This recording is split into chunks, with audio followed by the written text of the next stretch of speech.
الحمدللہ کفا وسلام علی عبادہ الذین اصطفى اما بعد۔ ناظرین کرام، ایک عجیب واقعہ پیش آیا جو میں آپ سے شیئر کرنا چاہتا ہوں۔ لڑکی گھر سے نکل گئی، 2 دن تک لڑکی گھر سے باہر رہتی ہے، 2 دن بعد گھر پر پہنچتی ہے۔ گھر والے 2 دن ڈھونڈتے رہتے ہیں، پریشان رہتے ہیں، اور لڑکی خود بخود 2 دن بعد گھر پہنچتی ہے۔ جب لڑکی گھر پہنچتی تو گھر والے سختی کرتے ہیں اور پوچھتے ہیں کہ تو کہاں گئی تھی، بتا کس کے ساتھ گئی تھی، یہ بھی بتا۔ لڑکی نے منع کر دیا کہ میں بتاؤں گی نہیں کہ میں کس کے ساتھ گئی تھی اور کہاں گئی تھی، آپ کو جو کرنا وہ کر لو۔ گھر والوں نے سمجھا بجھا کر سختی کے ساتھ اس کو چھوڑے رکھا اور کہا کہ ہم تجھ سے بات نہیں کریں گے، جو بھی سزا وہ دے سکتے تھے وہ دینے کی کوشش کری۔ آخرکار لڑکی مجبور ہوئی اور لڑکی نے کہا کہ میں بتانا چاہتی ہوں کہ میں کہاں گئی تھی اور کس کے ساتھ گئی تھی۔ لڑکی نے لڑکے کا نام بتایا، لڑکے کا موبائل نمبر دیا۔ لڑکے کے موبائل پر لڑکی کے گھر والوں نے جب بات کری اور بات کر کے کہا کہ تو ہماری لڑکی کو لے کے گیا تھا، لڑکا بولتا ہے کہ دیکھو بھائی صاحب، بات یہ ہے کہ پہلے میری بات سن لو، پھر جو کہنا وہ کہہ لینا۔ لڑکا یہ کہتا ہے کہ اگر لڑکی زندہ رہ گئی تو یہ آپ کے پاس رکے گی نہیں، یہ میرے پاس آئے گی۔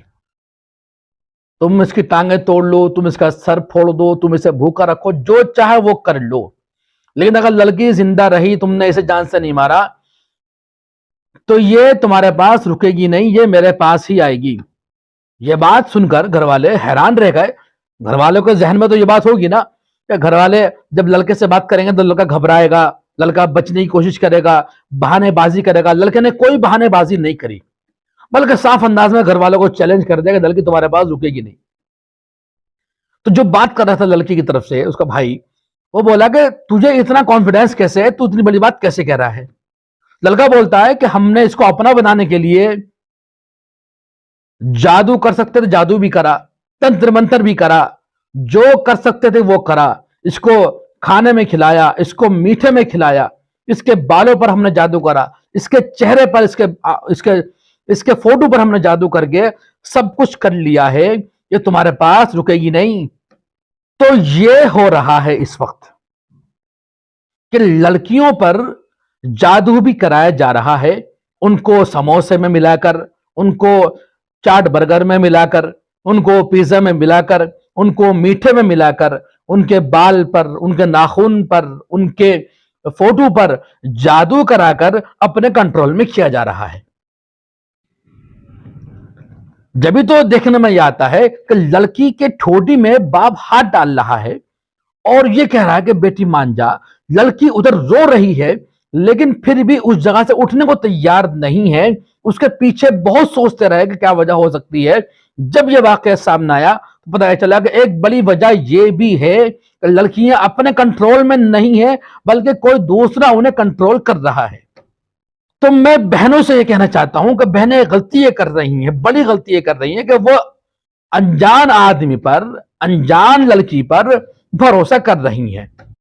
آج ہم لوگ، ہماری بچیاں کالج جا رہی ہیں، اسکول جا رہی ہیں، وہاں پر گروپ بیٹھا ہوا ہے، گروپ نے سموسے منگا لیے، وہ سموسے کھا لیے۔ کسی کو 46 سال کا ٹریٹ لے لی، مجبور کر دیا کہ تو ٹریٹ دے، تو اس نے ٹریٹ دے دی، اس میں انہیں چاٹ برگر کھلا دیے، کچھ چھولے کلچے کھلا دیے، چاکلیٹ کھلا دی۔ کوئی آیا گھر سے اور کہتا ہے کہ بھائی میں تیرے لیے مٹھائی لے کر آیا ہوں، کوئی مٹھائی کھا لے، مٹھائی کھلا دیا۔ اب اس میں کیا ملا رکھا ہے، اس میں کیا ڈال رکھا ہے، آپ کو اندازہ نہیں ہے۔ آپ نے سوچا کہ یہ میرے کلاس میٹ ہے، آپ نے سوچا کہ یہ میری دوست ہے، میری فرینڈ ہے، میری سہیلی ہے، اور آپ بھروسہ کر کے اس کے ہاتھ کا کھا گئیں۔ آپ کو اندازہ نہیں ہے کہ سامنے والا جو کھلا رہا ہے اس کی نیت کیا ہے، اس کے ذہن میں کیا ہے، وہ کس مکاری سے آپ کے ساتھ بیٹھا ہوا ہے، کس مکاری سے آپ کے ساتھ دوستی اس نے کر رکھی ہے۔ جو آپ کی سہیلی بنی ہوئی ہے وہ آپ کو کس کے لیے تیار کر رہی ہے۔ تو بڑی غلطی ہماری بچیاں یہ کر رہی ہیں کہ وہ فوراً کسی بھی انجان آدمی پہ بھروسہ کر لیتی ہیں، انجان کلاس میٹ پہ بھروسہ کر لیتی ہیں، اس کے گھر سے لائی ہوئی کوئی بھی چیز کھا لیتی ہیں۔ اس کا نقصان یہ سامنے آ رہا ہے کہ وہ لڑکیاں اپنا قابو کھوتی چلی جا رہی ہیں، اپنے آپ پر کنٹرول کھوتی چلی جا رہی ہیں۔ ایک غیر لڑکے کے ساتھ کھڑے ہو کر یہ کہہ رہی ہیں کہ سامنے جو کھڑے ہیں ان کو میں جانتی نہیں۔ یہاں تک پہنچنے کے لیے یہ ہماری تربیتی کمی تو ہے، اس کے ساتھ ساتھ یہ سب کام ہماری بچیوں کے ساتھ ہو رہا ہے کہ ان کے دماغ ان کے قابو میں نہیں ہے، وہ سوچ نہیں رہی ہیں، وہ سوچنے کی صلاحیت کھو چکی ہیں اور وہ کسی کے کنٹرول میں چل رہی ہیں۔ تو جادو کا اس وقت بڑھنا اور جادو کا عام ہونا، اس کے پیچھے بڑی وجہ بن رہا ہے۔ آپ حیرت کریں گے، بدن سے بدبو آ رہی ہے، چہرہ دیکھنے کے لائق نہیں ہے، عجیب و غریب حلیہ ہے، اس کے ساتھ ہماری گھر کی بچی، بے پناہ خوبصورت بچی پھر رہی ہے، بائک پہ گھوم رہی ہے، آنا جانا کر رہی ہے۔ تو اس کے پیچھے یہ بڑا لوجک ہے کہ یہ جادو کے اثر میں ہے۔ تو میں اپنی والدین سے کہنا چاہتا ہوں کہ والدین اس بات کو سمجھیں اور اپنی بچیوں کو یہ بات سمجھائیں کہ کسی بھی لڑکی سے یا کسی بھی لڑکے سے، چاہے آپ اس پر کتنا بھی بھروسہ کرتی ہو، کچھ بھی لے کر نہیں کھانا ہے۔ صاف منع کر دیں کہ بھائی مجھے کھانے پینے کی دوستی نہیں کرنی ہے، نہیں مجھے اس طرح کے معاملات رکھنے ہیں۔ دوسرا کام یہ کریں والدین، اپنی بچیوں کو سورہ فاتحہ کا پانی، اپنی بچیوں کو معوذتین قل اعوذ برب الفلق اور قل اعوذ برب الناس کا پانی لگاتار پلائیں۔ آیت الکرسی کے پڑھ پڑھ کر ان پر دم کریں۔ اگر آپ پڑھانا ہی چاہتے ہیں اور آپ کسی کی مان نہیں رہے ہیں کہ بھائی مجھے کالج اسکول بھیجنا ہے، تو آپ کو ان کے لیے حفاظتی اقدامات، ان کو محفوظ کرنے کے لیے جو تدبیر ہے وہ اختیار کرنی پڑے گی۔ تو یہ وجہ جب سامنے آئی تو اندازہ ہوا کہ لڑکیاں ہمارے کنٹرول میں اس لیے نہیں ہے کہ اس کے پیچھے ایک بڑی وجہ یہ بھی بنتی چلی جا رہی ہے۔